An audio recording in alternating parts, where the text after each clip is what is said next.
Good morning बेटा। Class 12 का first lesson चला हुआ हमारा भक्तिन। इसी के बारे में पढ़ते हैं। भक्तिन का के ऊपर बता दिया गया था भक्तिन किस प्रकार से महादेवी वर्मा की सेवा करते हुए हनुमान के साथ उसकी समानता की गई है और किस प्रकार से उसका नाम लक्ष्मी था और फिर बाद में भक्तिन पड़ा था और किसने रखा था। अब इससे आगे बढ़ते हैं। भक्तिन के जीवन का इतिवृत्त बिना मुरझाए जाने उसके स्वभाव को पूर्णतः क्या अंशतः समझना भी कठिन होगा कि भक्तिन के जीवन का इतिवृत्त यानी कि बाकी की जो कथा है होती है वह कहानी पूर्णतः पूरी तरह से क्या हो जाती है, थोड़ा सा समझना हमारे लिए कठिन होगा कि महादेवी जी के प्रभाव को उसके जीवन के बारे में जानने का हमारे लिए थोड़ा सा कठिन है। वे ऐतिहासिक झूसी में गांव प्रसिद्ध एक सुरमा की इकलौती बेटी ही नहीं, वे माता की वंदंती बन जाने के कारण ममता की छाया में भी है। यानी कि इसमें क्या बताया गया है कि वह अहिजूसी गांव के रहने वाले अहिर की एक बेटी मानी जाती है। समाज में प्रसिद्ध कोई बात नहीं होती। विमाता यानी कि सौतेली माँ उसके साथ कैसा व्यवहार कर रही होती है उसके बारे में बताया, क्योंकि उसने ममता का जो प्यार होता है वो यानी कि यह अपने पिता की इकलौती बेटी थी। 5 वर्ष की वह यानी कि आयु में 5 वर्ष की अवस्था में ही हंडिया ग्राम के एक संपन्न गोपालका की सबसे छोटी उत्तरवधू बनकर पिता के शास्त्र से 2 पग आगे रहने की ख्याति कमाई थी। यानी कि 5 वर्ष की अवस्था में ही क्या हो गया था, इसकी शादी हो जाती है एक गोपालिका के साथ ही, और फिर यह क्या करती हैं, वहाँ की प्रसिद्धि प्राप्त करती है। पिता के शास्त्र के कारण ही वे वहाँ की प्रसिद्धि प्राप्त करती है। 9 वर्ष की युवती को देखकर विमाता ने बिना मांगे प्राय धन लौटाने वाले महाजन का पुण्य लूटा। फिर इसने कहते 9 वर्ष की अवस्था में जब महादेवी वर्मा का गोना कर दिया जाता है तो विमाता सोचती है क्या कि बिन मांगे यानी कि धन दौलत वगैरह चीज़ें होती हैं उसका सारा कि अपना मांगेगी, इसलिए वह उसके साथ अच्छा व्यवहार नहीं कर पाती है। पिता का उस पर अगाध प्रेम होने के कारण संभवतः ईर्ष्यालु और संपत्ति की स्त्रकता विमाता ने उनके मरणागत रोग का समाचार तब भेजा जब वह मृत्यु की सूचना भी बन चुका था। ये हमारा सेकंड गद्यांश है। सबसे पहले इसमें प्रसंग प्रस्तुत पद्यांश हमारी हिंदी की पाठ्य पुस्तक वही आरो भाग 2 में संकलित नामक पाठ भक्ति नामक पाठ से ली गई। इसमें इसकी लेखिका महादेवी वर्मा जी हैं। इन पंक्तियों में उन्होंने लेखिका ने भक्तिन के पिता के देहांत और उसकी विमाता के दुर्व्यवहार पर प्रकाश डालते हुए महादेवी वर्मा क्या कहती है कि पिता का उस पर अगाध प्रेम था, यानी कि वह अपने पिता की इकलौती संतान थी। पिता अपनी पुत्री भक्तिन से बहुत ज्यादा प्रेम करते थे। संभावित सालू और संपत्ति की स्त्रक में विमाता ने, लेकिन उसकी सौतेली विमाता होती है ना कि सौतेली माँ, लेकिन उसकी सौतेली माँ ने जब उसके पिता की मृत्यु हो जाती है तो उसकी मृत्यु का समाचार भी वह उसे नहीं बताती है। वह सोचती है कि इसकी मृत्यु के उपरांत इसकी जो जमीन जायदाद होती है वह सारी भक्तिन के नाम में नहीं हो जाए, इसलिए उसका समाचार उस तक नहीं पहुँचाती है। और वह जब मृत्यु को हो जाता है तो रोने पीटने के अपशकुन से बचने के लिए सास ने भी उसे नहीं बताया। लेकिन जब सास को पता चलता है कि उसके पिता का देहांत हो जाता है, लेकिन उसकी सास भी उसको नहीं बताती है, क्योंकि भक्तिन यहाँ पर रोएगी तो वह कहते हैं कि रोना धोना उसकी सास उसके लिए क्या मानते हैं, अपशकुन होता है। इसलिए वह उसके पिता की खबरें को उसे नहीं बताती है, बल्कि काफ़ी दिनों से वह मायके भी नहीं गई होती, इसलिए वहाँ जाकर सबसे मिल आना। सास ने भी उसे नहीं बताया है। बहुत दिन नेहर होता है मायके जाना। फिर कुछ समय के पश्चात उसकी सास उसे कहती है कि आपको अपने मायके गए काफ़ी दिन हो गए हैं, सो जाकर देखावे, इसलिए आप कुछ समय के लिए जाकर आप अपने मायके जा सकते हो, वहाँ पर अपने पिताजी का हालचाल भी पूछ सकते हो, अपनी माँ के बारे में पूछ सकते हो। काफ़ी साल हो गए, काफ़ी दिन हो गए, आपको अपनी माँ के और पिता की याद आ रही होगी। यही कहकर वह पहना उठाकर सास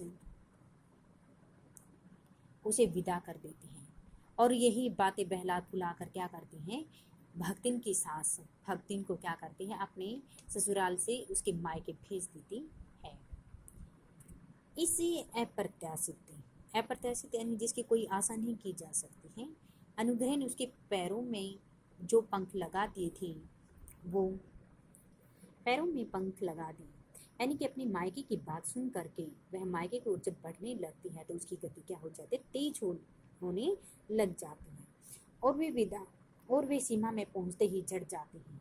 लेकिन जैसे ही वह अपने गांव में घुसते उसकी जो गति होती है धीमी पड़ जाती है। हाय लक्ष्मी अब आई अस्पष्ट पुनरावृत्ति को स्पष्ट महानुभूति दृष्टियां उसे घर तक झेल खेल लाई है ठेल लाई हैं। ठेल होता ही नहीं कि पहुंचा देना। वह कहते हैं कि जैसे घर में जब अपने मायके वह जा रही होते हैं, रास्ते में सभी लोग उसे कहते हैं कि हाय लक्ष्मी अब आई है। ये शब्द बार बार उसके कानों में पड़ने के कारण उसे एक सहानुभूति सी होने लगती है।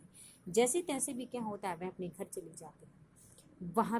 वहाँ न पिता का कोई चिन्ह शेष से न भी माता के व्यवहार में शिष्टाचार का लेस, यानी कि लेसिंग निकट तनिक सा भी।